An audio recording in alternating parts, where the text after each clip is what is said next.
नमस्कार साथियों, स्वागत है आपका अपने यूट्यूब चैनल विद्या संचार क्लासेस पे। आज हम अपने इस वीडियो में मध्यकालीन इतिहास को देखेंगे, जो यूपी ट्रिपल एससी में जितने भी मध्यकालीन इतिहास से क्वेश्चन पूछे गए हैं, उसको हम देखेंगे। तो आइए देखते हैं। पहला क्वेश्चन में कहाँ शुरू है? अरब एवं तुर्की आक्रमण, महमूद गजनवी, मोहम्मद गोरी के टॉपिक है। इसमें हम देखते हैं पहला क्वेश्चन। मोहम्मद गोरी किस वर्ष पृथ्वीराज तृतीय से पराजित हुआ था? कब हुआ था? 1191 में। पृथ्वीराज चौहान तृतीय ने 1191 में तराइन के प्रथम युद्ध में मुस्लिम शासक शिहाबुद्दीन मोहम्मद गोरी को पराजित किया। तराइन के दूसरे युद्ध 1192 में वह मोहम्मद गोरी से पराजित हुए और भारत में तुर्की राज्य की स्थापना हुई। अगला क्वेश्चन है, पहली बार भारत पर आक्रमण करने वाला पहला मुस्लिम शासक कौन था? तो कौन था? मोहम्मद बिन कासिम था। कब इसने आक्रमण किया था? 711 में अबैदुल्लाह और बुदैल के नेतृत्व में सिंध के क्षेत्र में अरबी का पहला असफल आक्रमण हुआ। अरबों ने 712 में 17 वर्षीय मोहम्मद बिन कासिम के नेतृत्व में दाहिर को परास्त कर सिंध पर विजय पाई। भारत पर अरब आक्रमण के साक्ष्य चचनामा और मीर मोहम्मद मासूम की पुस्तक तारीख सिंध ए मासूमे सिंध से प्राप्त होती है। तो भारत में प्रथम मुस्लिम आक्रमणकारी कौन था? मोहम्मद बिन कासिम था। पहला असफल आक्रमण जो हुआ था वो 711 में हुआ था, लेकिन पहला सफल आक्रमण कब हुआ? 712 ईस्वी में हुआ। आगे देखते हैं। नालंदा प्राचीन शिक्षण एवं मठ का एक केंद्र कब नष्ट हो गया? ये नष्ट हुआ 1200 ईस्वी में।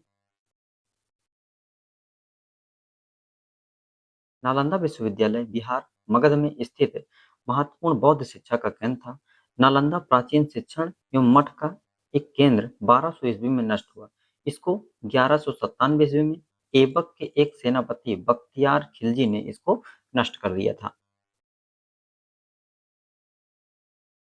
दिल्ली सल्तनत से संबंधित कुछ क्वेश्चन देखते हैं। गुलाम वंश, खिलजी वंश, तुगलक वंश, सैयद वंश और लोदी वंश, ये दिल्ली सल्तनत से संबंधित कुछ वंश हैं। इससे संबंधित हम आगे कुछ क्वेश्चन देखते हैं। खिज्र खान दिल्ली का शासक था। निम्नलिखित में से किस राजवंश से संबंधित है? खिज्र खान किस वंश से संबंधित है? इसकी व्याख्या हम देखते हैं। तो दिल्ली शासक खिज्र खान सैयद वंश से संबंधित है। किस वंश से? सैयद वंश से संबंधित था। इसने 1414 ईस्वी में सैयद वंश की स्थापना की थी। सैयद वंश की स्थापना खिज्र खान ने की थी। यह दिल्ली सल्तनत का चौथा राजवंश था, जिसके 4 शासक थे। 1414 से 1451 तक शासन किया। भारत से वापस जाते समय तैमूर ने खिज्र खान को मुल्तान के गवर्नर के रूप में नियुक्त किया था।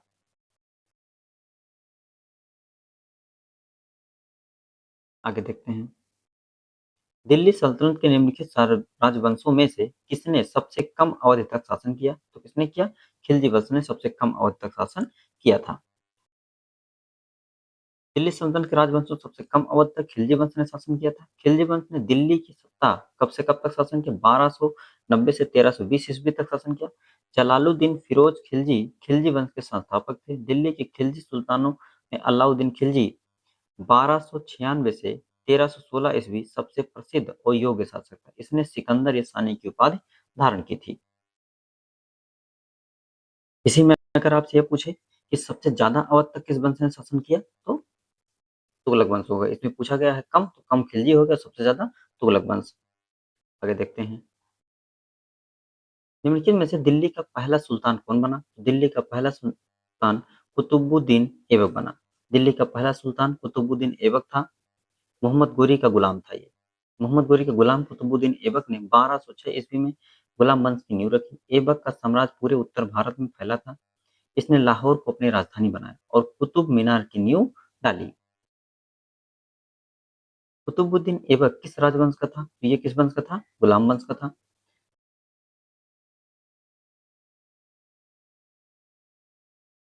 लौह और रक्त की नीति किसने अपनाई? लौह और रक्त की नीति किसने अपनाई? बलबन ने अपनाई। लौह और रक्त की नीति अर्थात कठोर नीति गुलाम वंशीय शासक बलबन ने 1266 से 87 तक इसका शासन था ने अपनाई थी। बलबन ने विद्रोहियों को कमजोर करने तथा मंगोल आक्रमण से रक्षा के लिए यह नीति अपनाई थी। इसके शासनकाल में इब्न बतूता भारत आया था। इब्न बतूता किसके शासनकाल में भारत आया था? ये आया था मोहम्मद बिन तुगलक के शासनकाल में। इब्न बतूता 1313 ईस्वी में मोहम्मद बिन तुगलक के काल में भारत आया। वह मोरक्को, अफ्रीका का निवासी था। इसका मूल नाम शेख फतह अबू अब्दुल्ला या अब्दुल्ला मोहम्मद बिन बतूता था। मोहम्मद बिन तुगलक ने उसे दिल्ली का काजी नियुक्त किया था। 1342 ईस्वी में मोहम्मद तुगलक अपना राजदूत बनाकर चीन भेजा भेजा था। इसने अपना यात्रा वृत्तांत को रहला नाम से ग्रंथ में लिपिबद्ध किया था। तो रहला किसने लिखा? इब्न बतूता ने लिखा था। भारत में तैमूर ने किस वर्ष आक्रमण किया था? तो तैमूर ने 1398 ईस्वी में आक्रमण किया था। तुगलक वंश के अंतिम शासक नसीरुद्दीन महमूद के शासनकाल में 1398 ईस्वी में समरकंद के शासक तैमूर ने भारत पर आक्रमण किया था। किसके शासनकाल में? नसीरुद्दीन महमूद के शासनकाल में तैमूर ने आक्रमण किया था। और किस वंश का शासन था? वंश की बात करें तो तुगलक वंश का शासन था। किस शासक ने भारत में तुगलक वंश की नींव रखी थी? तो तुगलक तुगलक वंश की नींव जो रखा था वो गयासुद्दीन तुगलक ने रखा था। तुगलक वंश का शासक गाजी मलिक या गयासुद्दीन तुगलक था। इसका संबंध करौना जनजात से था। गाजी मलिक 8 सितंबर 1320 को गद्दी पर बैठा। इसने सिंचाई के लिए कुएं एवं नहरों का निर्माण कराया। इसने तुगलकाबाद नामक नगर की स्थापना की। इस वंश के 3 योग्य शासक हुए गयासुद्दीन, उसका पुत्र मोहम्मद बिन तुगलक और उसका उत्तराधिकारी फिरोज तुगलक। दिल्ली में अलाउद्दीन खिलजी के शासन काल की अवधि क्या है? ये थी 1296 से 1316 ईस्वी। पहला सही है। दिल्ली में अलाउद्दीन खिलजी के शासनकाल कितना कब से कब था? 1296 से 1316 ईस्वी तक था। उसका साम्राज्य अफगानिस्तान से लेकर उत्तर मध्य भारत तक फैला था। अलाउद्दीन खिलजी दिल्ली सल्तनत के खिलजी वंश का दूसरा शासक था। खिज्र खान निम्नलिखित में से किस राजवंश से संबंधित था? तो खिज्र खान से संबंधित था सैयद वंश से। खिज्र खान दिल्ली सल्तनत के सैयद वंश का संस्थापक था। इसने आक्रमणकारी तैमूर को सहयोग प्रदान किया था। बदले में तैमूर ने इसे लाहौर, मुल्तान और दीपालपुर की सूबेदारी सौंपी थी। भारत में सिकंदर लोदी का शासनकाल कब से कब तक था? तो सिकंदर लोदी का शासनकाल 1489 से 1517 तक था।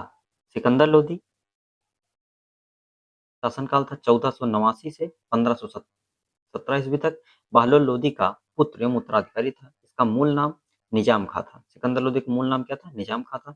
और 16 जुलाई 1489 को सुल्तान सिकंदर शाह की उपाधि के साथ दिल्ली के सिंहासन पर बैठा। यह स्वर्णकार हिंदू मां की संतान था। सिकंदर लोदी ने आगरा नगर की स्थापना की थी।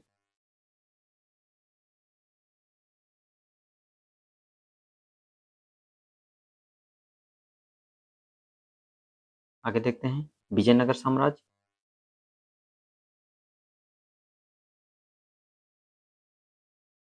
विजयनगर साम्राज्य का संस्थापक कौन था और इसकी स्थापना कब हुई? तो विजयनगर साम्राज्य का संस्थापक जो था वो था हरिहर। तो 1336 ईस्वी में इसकी स्थापना हुई थी। विजयनगर साम्राज्य के संस्थापक हरिहर एवं बुक्का नामक 1336 में हरिहर एवं बुक्का नामक दो बंधुओं ने की थी। विजयनगर साम्राज्य की राजधानी हम्पी तुंगभद्रा नदी के दक्षिणी तट पर स्थित है।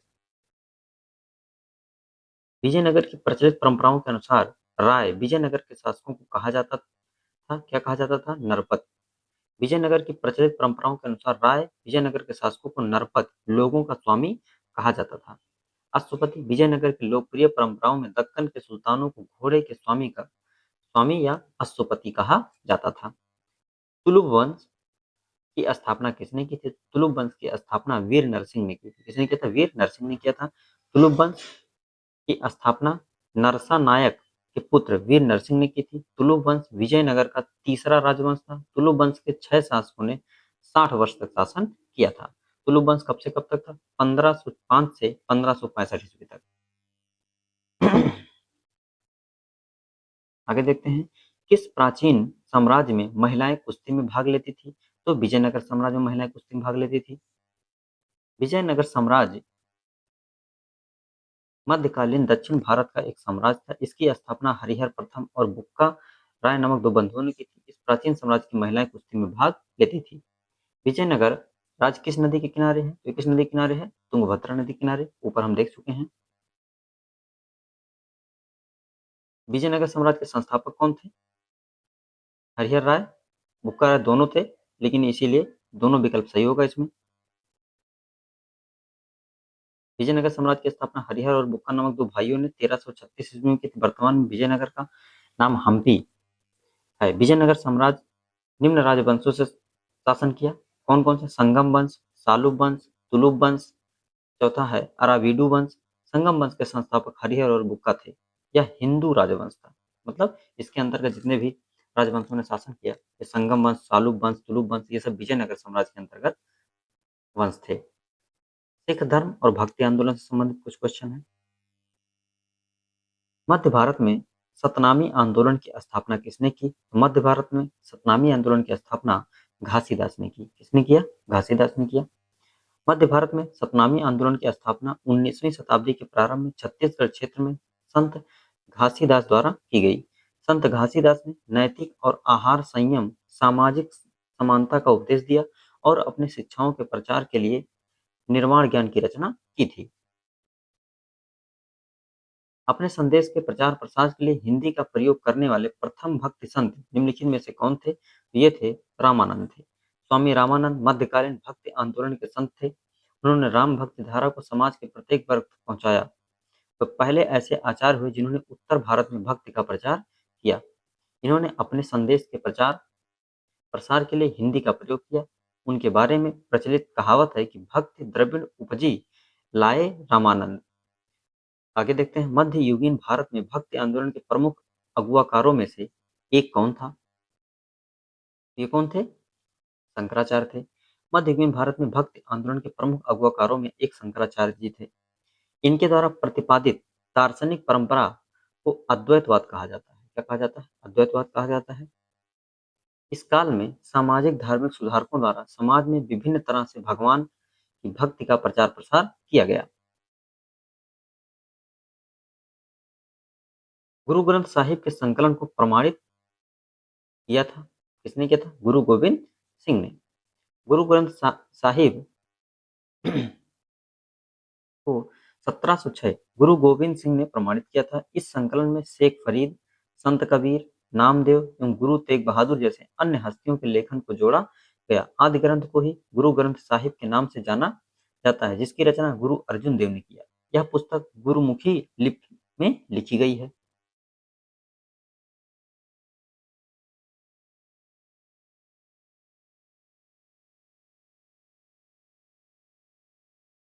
इस सिख गुरु की जयंती गुरु पर्व त्योहार के रूप में मनाई जाती है। तो मनाई जाती है गुरु नानक देव, सिख पंथ के संस्थापक तथा सिखों के पहले गुरु नानक देव की जयंती गुरु पर्व त्योहार के रूप में मनाई जाती है। इनका जन्म 1469 में कार्तिक पूर्णिमा की रावी नदी के किनारे स्थित आधुनिक पाकिस्तान के पंजाब प्रांत के तलवंडी नामक गांव में हुआ था। उन्होंने सामाजिक कुरीतियों का विरोध किया तथा मूर्ति पूजा को निरर्थक माना। एक सौ क्वेश्चन है, गुरु गोविंद सिंह ने बैसाखी दिवस को आनंदपुर साहिब में सिखों की सामान्य बैठक बुलाई थी तथा खालसा की नींव रखी थी। किस वर्ष में रखी थी? ये रखा गया था, ऑप्शन में तो है नहीं, इसका ऑप्शन में गलत दिए गए हैं। इस 1699 ईस्वी में खालसा पंथ की स्थापना की। गुरु गोविंद सिंह सिख धर्म के 10वें और अंतिम गुरु थे। इन्होंने 1699 ईस्वी में खालसा पंथ की स्थापना की, जो सैनिक संतों का विशेष समूह था। इस्लामिक युग में सिखों के उत्पीड़न से खालसा की स्थापना को प्रेरित किया, जो अंतरात्मा और धर्म की स्वतंत्रता का पंथ है। खालसा ऐसे पुरुष और महिलाएं हैं जिन्होंने सिख गुरुमत्ता समारोह में भाग लिया हो और सिख आचार संहिता एवं परंपराओं का सख्ती से पालन करते हैं तथा 5 भौतिक वस्तुओं केस, कंघा, कड़ा, कच्छा और कृपाण धारण करते हैं। 10वें आखिरी गुरु सिख गुरु कौन थे? ये थे गुरु गोविंद सिंह।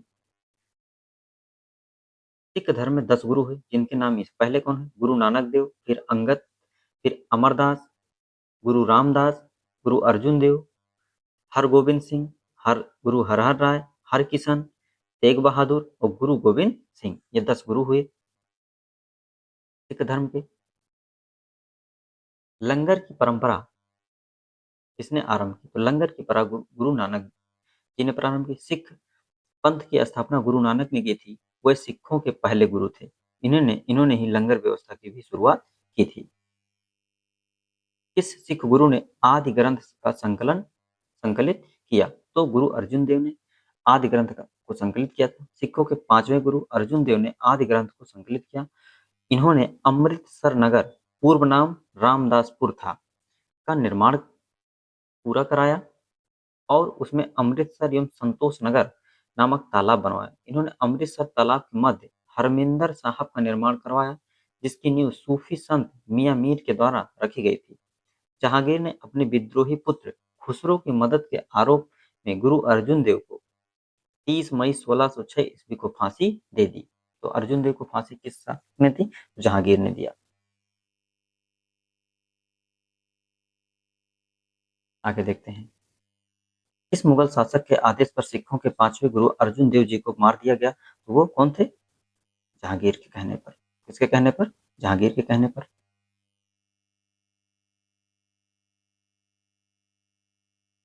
भक्ति आंदोलन को उत्तर भारत में लाने का श्रेय इसमें से किसको दिया जाता है? तो रामानंद को दिया जाता है। भक्ति आंदोलन का आरंभ 800 ईस्वी से 1700 ईस्वी के बीच दक्षिण भारत में अलवरों एवं नयनारों से हुआ। भक्ति आंदोलन के नेता रामानंद इसे उत्तर भारत लाए। उन्होंने लोगों को यह सिखाया कि भगवान राम के प्रति प्रेम और समर्पण रखने तथा इनके नाम के उच्चारण की मुक्ति पाई जा सकती है। इनमें से कौन सा विकल्प सही ढंग से सुमेल नहीं खाता? तो कौन सा सुमेल नहीं खाता? बी ऑप्शन गलत है, बाकी सब सही है। 1333 में इब्न बतूता भारत पहुंचा है, ये गलत है, बाकी सब सही है। 1290 मार्को पोलो भारत का दौरा किया था और 1418 वास्को डी गामा कालीकट पहुंचा था। ये 1506 है गुरु नानक का जन्म, ये गलत है, बल्कि गुरु नानक का जन्म कब हुआ था? 1469 में। गुरु नानक जी का जन्म 1469 में पाकिस्तान के पंजाब प्रांत के एक गांव तलवंडी, वर्तमान में ननकाना साहब में हुआ था। बीजक पुस्तक के लेखक कौन है? तो बीजक पुस्तक के लेखक कबीरदास हैं। और कुछ पुस्तक हम देखते हैं। कबीरदास ने बीजक लिखा। सूरदास का सूर सागर, सूर सारावली साहित्य लहरी है। विद्यापति का कीर्ति लता, कीर्ति पताका, पुरुष परीक्षा एवं भू परिक्रमा, ये विद्यापति ने लिखा था।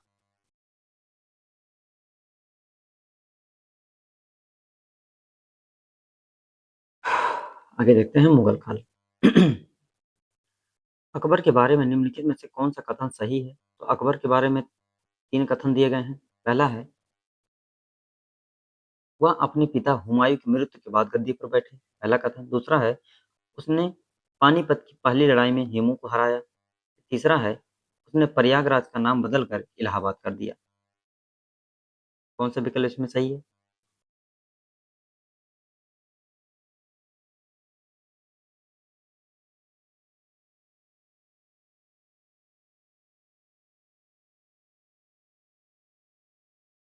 इसका कथन जो है, ए और सी सही है, तो ए और सी कहीं सही है।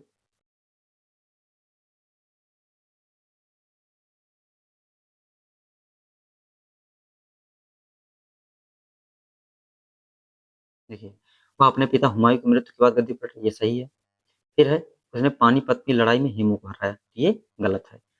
उसने प्रयागराज का नाम बदलकर इलाहाबाद कर दिया, ये भी सही है।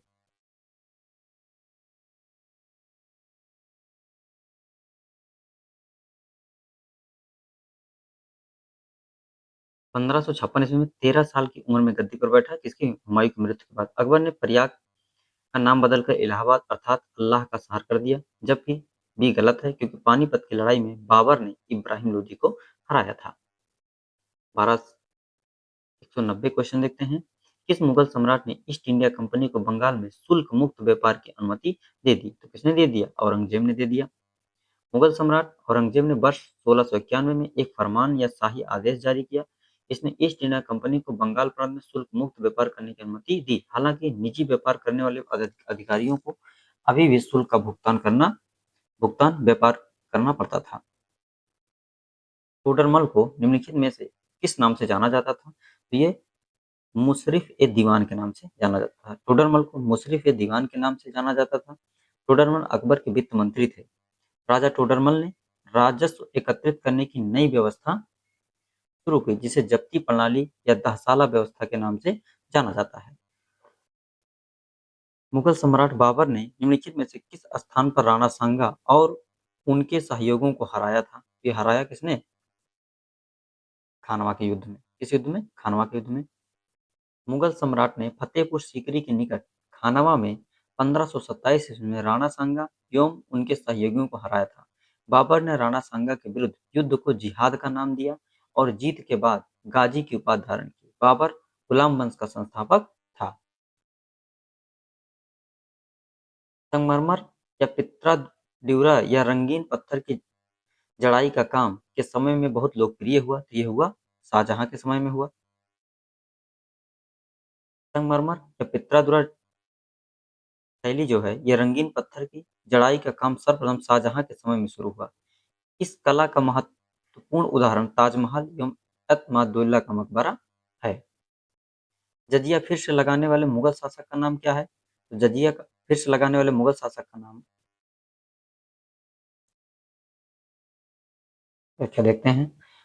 भारतीय इतिहास में जजिया एक प्रकार का धार्मिक कर था। कैसा कर था? धार्मिक कर था। इसे मुस्लिम राज्य में रहने वाली गैर मुस्लिम जनता से वसूला जाता था। भारत में जजिया कर लगाने का प्रथम साक्ष्य मोहम्मद बिन कासिम के आक्रमण के बाद देखने को मिलता है। सर्वप्रथम उसने ही भारत में सिंध प्रांत के देवल में जजिया कर लगाया था।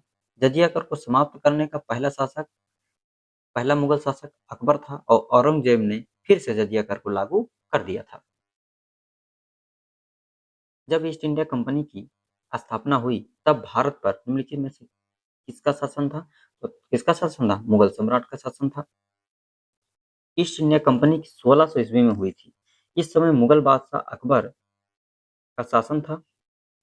31 दिसंबर 1600 को व्यापारियों के एक समूह जिसने खुद को ईस्ट इंडिया कंपनी में शामिल किया था को ईस्ट इंडिया के साथ व्यापार का एकाधिकार दिए गए थे। अकबर की सफल भू राजस्व प्रणाली का श्रेय उनके निम्नलिखित में से किस श्रेष्ठ दरबारी को दिया जाता है? तो दिया जाता है राजा टोडरमल को दिया जाता है। अकबर की सफल भू राजस्व प्रणाली का श्रेय राजा टोडरमल को दिया जाता है। वह अपने समय के एक योग्य राजस्व अधिकारी थे। पूर्व में उन्होंने शेर शाह के दरबार में सेवा दी थी। भू राजस्व की जब्ती प्रणाली की शुरुआत टोडरमल ने की थी, जिसे पराया टोडरमल बंदोबस्त भी कहा जाता है।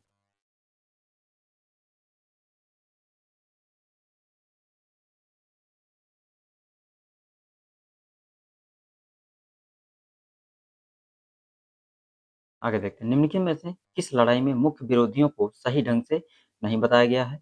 तो मिलान करना है। पहला है पानीपत की लड़ाई बाबर और इब्राहिम लोदी के बीच में हुई थी। सही है कि गलत है? पानीपत की दूसरी लड़ाई टीपू सुल्तान और मराठा के बीच में हुई थी। तीसरा हल्दी घाटी महाराणा प्रताप और अकबर के में। तो सही सुमेलित जो नहीं बताया गया है, यही पानीपत का जो दूसरा युद्ध हुआ ये टीपू और मराठा के बीच में नहीं हुआ था। पानीपत की पहली लड़ाई 1526 में बाबर और इब्राहिम लोदी के बीच में हुई थी। युद्ध में बाबर की विजय हुई, इब्राहिम लोदी मारा गया। नए मुगल साम्राज्य की नींव पड़ी। पानीपत की दूसरी लड़ाई 1556 ईस्वी में अकबर और हेमू के बीच हुई थी। इस युद्ध में अकबर की विजय हुई तथा हेमू की पराजय। इस प्रकार हल्दी घाटी का युद्ध 1576 ईस्वी में महाराणा प्रताप और अकबर के बीच में हुआ था, जिसमें अकबर विजयी हुआ। पानीपत की पहली लड़ाई किस वर्ष हुई? पानीपत की पहली लड़ाई 1526 में हुई।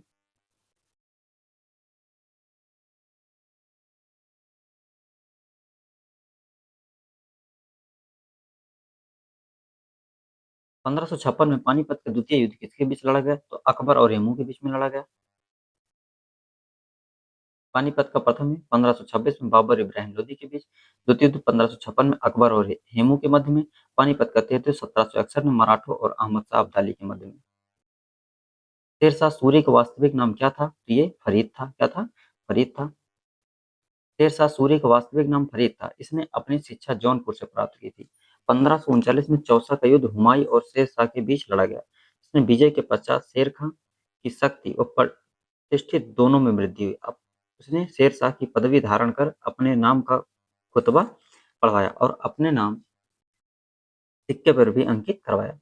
1540 में कन्नौज और बिलग्राम के युद्ध हुए। कन्नौज का युद्ध या बिलग्राम का कब हुआ? 1540 में हुआ। हुमायूं पराजित हुआ।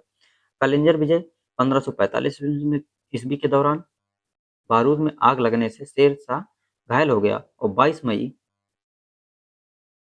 1545 ईस्वी को उसकी मृत्यु हो गई। शेरशाह का मकबरा बिहार के सासाराम में स्थित है।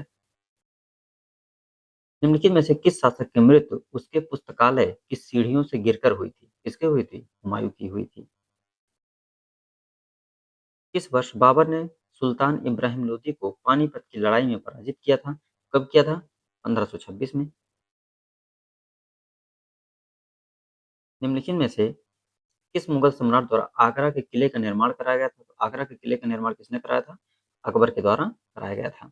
आगरा के किले का निर्माण 1565-73 में मुगल बादशाह अकबर द्वारा किया गया था। इसका निर्माण कार्य अकबर के प्रधान कारीगर कासिम खां की देख रेख में हुआ था, जिसका निर्माण लाल बलुआ पत्थर से किया गया था, इसीलिए इसे आगरा का लाल किला कहा गया था। यह किला सन 1983 में यूनेस्को द्वारा विश्व धरोहर स्थल घोषित किया गया था।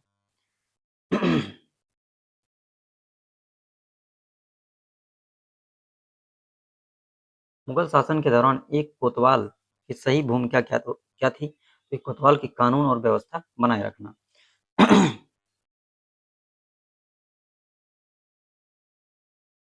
बिहार राज्य के सासाराम राज्य में निम्नलिखित में से किस सम्राट के? तो ये शेरशाह सूरी का।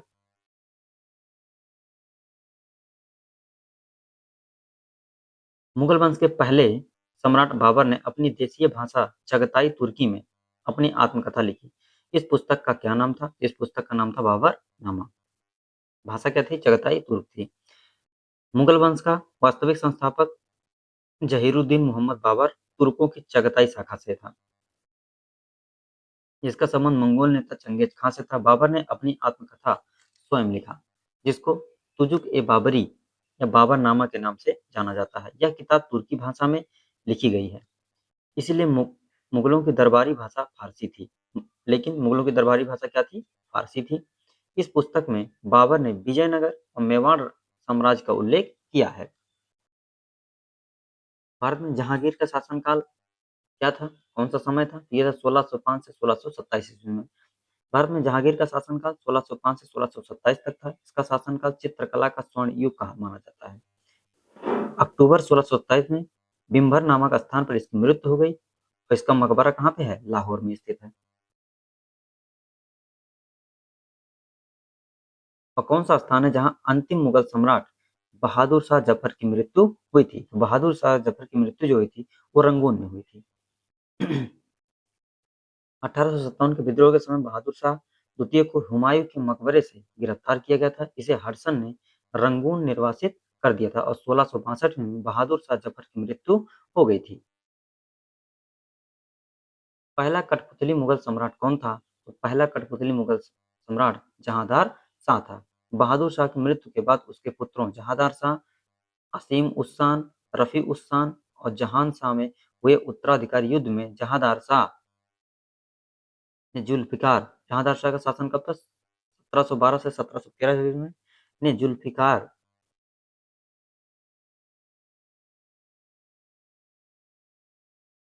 खां के सहयोग से सत्ता प्राप्त की। 51 वर्ष की आयु में जहांदार शाह मार्च 1712 को मुगल राज सिंहासन पर बैठा। जुल्फिकार खां को इसका प्रधानमंत्री नियुक्त किया गया। जहांदार शाह जुल्फिकार खां के हाथों का कठपुतली बनकर रह गया। जहांदार शाह के शासनकाल में प्रशासन की पूरी बागडोर जुल्फिकार खां के हाथों में थी। जहांदार शाह ने लाल कुंवारी नामक एक वेश्या को शासन में हस्तक्षेप करने का अधिकार दे दिया था। लोग इसे लंपट मूर्ख कहते थे।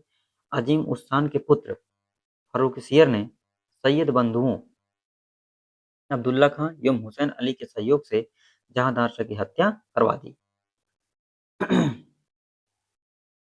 विश्व प्रसिद्ध मोर सिंहासन का निर्माण और उसके लाल किले में स्थापना निम्नलिखित में से किस मुगल शासक ने की थी? तो किसने किया था? शाहजहां ने किया था। विश्व प्रसिद्ध मयूर सिंहासन का निर्माण शाहजहां ने करवाया था। पहले वह आगरा के किले में था, बाद में इसे दिल्ली के लाल किले में स्थापित किया गया था, जिसे यहाँ से लूटकर नादिर शाह ने अपने देश ईरान ले गया। शाहजहां के शासनकाल में मुगल स्थापत्य कला का स्वर्णकाल कहा जाता है। शाहजहां के द्वारा बनाई गई प्रमुख इमारतों में दिल्ली का लाल किला, दीवाने आम, दीवाने खास, दिल्ली की जामा मस्जिद, आगरा की मोती मस्जिद व ताजमहल आदि शामिल हैं। अकबर के दरबारी कवि कौन थे? तो अकबर के दरबारी कवि रहीम खान थे। रहीम खान, अब्दुल रहीम खान खाना अकबर के दरबार के प्रसिद्ध कवि थे। इनका जन्म 1556 में ईस्वी में हुआ था। अकबर के दरबार में इनका महत्वपूर्ण स्थान था। रहीम अकबर के 9 रत्नों में से एक थे। गुजरात के युद्ध में शौर्य प्रदर्शन के कारण अकबर ने इन्हें खान खाना की उपाधि दी थी। राजा बीरबल भी अकबर के 9 रत्नों में थे, परंतु वे कवि नहीं थे।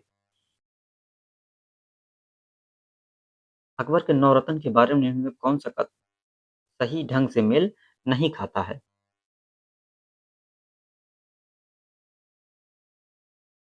पहला है अबुल फजल, यह अकबर के वजीर थे और अकबर के शासनकाल में अकबरनामा के लेखक थे। राजा मान सिंह, वह अकबर के वित्त मंत्री थे। अब्दुल रहीम खान खाना, वह एक कवि थे और अकबर के भरोसेमंद देखभाल करने वाले बैरम खान के पुत्र थे। मुल्ला दो प्याजा, वह मुगल सम्राट अकबर के मुख्य सलाहकारों में से एक थे। तो इसमें कौन सा गलत है? तो ये गलत है, बी ऑप्शन। क्यों गलत है? मान सिंह आमेर के राजा भारमल का पुत्र था। यह 1589 में आमेर की राजगद्दी पर बैठा। यह अकबर के 9 रत्नों में से एक था तथा अकबर का मनसबदार ये मुख्य सेनापति था। मान सिंह को अकबर ने फरजंद तथा राजा की उपाधि से सम्मानित किए थे। ये वित्त मंत्री नहीं थे। बाकी सारे कथन सही हैं। पहला भी सही है, सी भी सही है और डी भी सही है। औरंगजेब पुत्र था। औरंगजेब किसका पुत्र था? तो औरंगजेब शाहजहां का पुत्र था। किसका पुत्र था? शाहजहां का पुत्र था।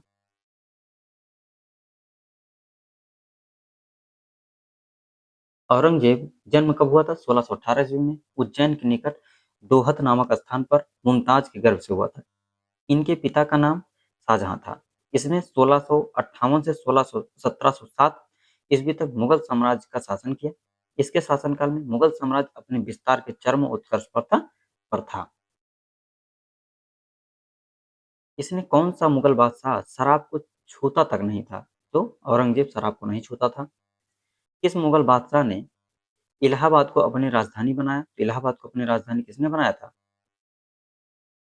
शाह आलम ने बनाया। किसने बनाया? शाह आलम ने बनाया। बक्सर के युद्ध में ऐतिहासिक पराजय के बाद अंग्रेजों ने शाह आलम के साथ इलाहाबाद की संधि 12 अगस्त 1765 ईस्वी में की, जिसके द्वारा शाह आलम को इलाहाबाद तथा कड़ा का क्षेत्र मिला और शाह आलम ने इलाहाबाद को अपनी राजधानी बनाया। प्रारंभ में अकबर का संरक्षक कौन था? तो बैरम खां था अकबर का संरक्षक।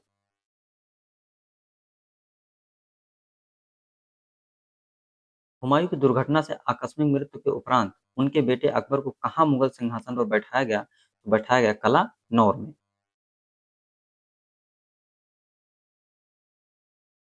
निम्नलिखित में से किन सम्राटों के शासनकाल में भारत का पहला मुद्रा रुपया मुद्रित हुआ? ये हुआ शेरशाह सूरी के शासनकाल में।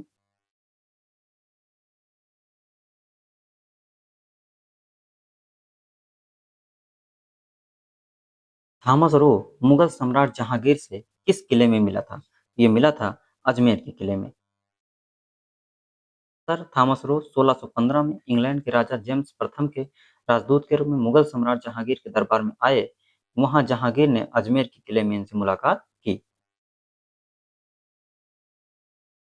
इनमें से किसने भूमि मापांकन की व्यवस्था प्रारंभ की? तो किया किसने? शेरशाह सूरी ने किया था। शेरशाह सूरी सूर्यवंश का संस्थापक था। इसने सबसे पहले भूमि मापन के लिए सिकंदरी गज का प्रयोग किया। 32 अंक का होता था तथा सन की डंडी का भी प्रयोग किया जाता था। किसने अकबर की धार्मिक नीति की आलोचना की थी? तो बदायूं ने अकबर की धार्मिक नीति की आलोचना की थी। अकबर धार्मिक नीति की आलोचना अब्दुल कादिर बदायूं ने की थी। अकबरनामा की रचना अबुल फजल ने की थी। अब दीन इलाही धर्म का मुख्य पुरोहित बदायूनी ने मुंतखब उत तवारीख की रचना की थी। इनमें से कौन सा मुगल सम्राट अनपढ़ था? तो अनपढ़ कौन था? अकबर था।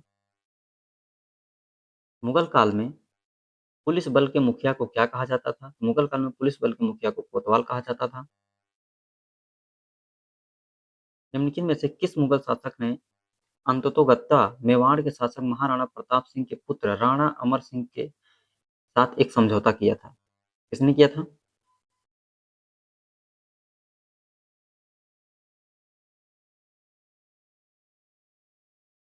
ये ऑप्शन सही है।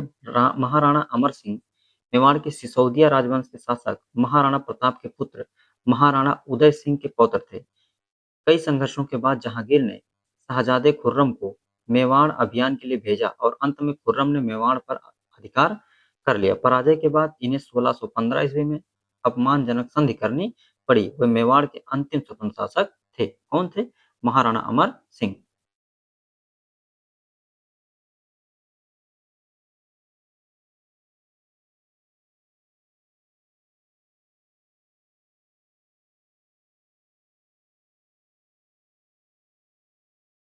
अगला क्वेश्चन है, जलालुद्दीन मोहम्मद किस नाम से जाने जाते थे? तो अकबर के नाम से जाने जाते थे। तो आशा करता हूँ वीडियो आप लोगों को पसंद आई होगी। चैनल पर नए हैं तो लाइक कर दीजिए, सब्सक्राइब कर दीजिए और शेयर कर दीजिए। धन्यवाद।